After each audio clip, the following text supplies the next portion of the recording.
तर नमस्कार मित्रांनो, तर स्वागत आहे तुमचं आपल्या नागपूर विभाग पार्ट 2 मध्ये. तर समोर मी जिल्हा सत्र न्यायालय, भारतीय डाक आणि विशेष म्हणजे हे बालभारतीचं ऑफिस पाहून मला चक्क माझे बालपणीचे दिवस आठवले. कारण बालभारतीचे पुस्तक वाचूनच आपण सर्व मोठे झालो आहोत. समोर ही बिल्डिंग बघून मला जपानच्या हिरोशिमा आणि नागासाकीच्या ब्लास्टची आठवण झाली.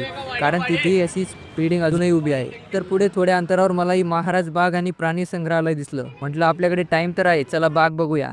प्रवेश केला आणि डोळ्यांवर विश्वास बसत नव्हता. कारण एवढी सुंदर दृश्य बघायला भेटत होती आणि आपला बागेत यायचा प्लॅन सक्सेसफुल ठरला. आतमध्ये छोटे मत्स्यालय पण आहे मित्रांनो, त्यामध्ये वेगवेगळ्या जातीचे मासे ठेवण्यात आलेले आहे. पुढे थोडं चालत गेल्यावर थोडासा आराम केला आणि पुढे या विशालकाय झाडाचे दर्शन झाले. समोर एक छोटंसं हरणाचं पिल्लू आपल्या चाऱ्याच्या शोधात होतं. काही मंडळी सावलीमध्ये निवांत बसलेली होती. इकडे जंगलातील नीलगाय पण दिसल्या. अस्वलही निवांत झोपलेले होते. इकडे बिबट्या भाऊ तर निवांत खराटे मारत वामकुस्की घेत होते.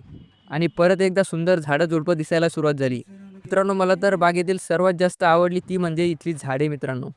काही जणांचं टोळगं मोबाईलवरती वाघाचा आवाज लावून भाऊला उठवायचा प्रयत्न करीत होते, पण भाऊनी काही डोळा उचलून सुद्धा बघितला नाही. समोर एका बाकावरती बसून 10-15 मिनटं आराम केला. त्यानंतर रात्री हॉटेल तंदुरी नाईट्सवरती जेवण केलं आणि आपल्या नागपूर ट्रिपला विराम दिला. तर लवकरच भेटूया नेक्स्ट व्हिडिओमध्ये. नमस्कार.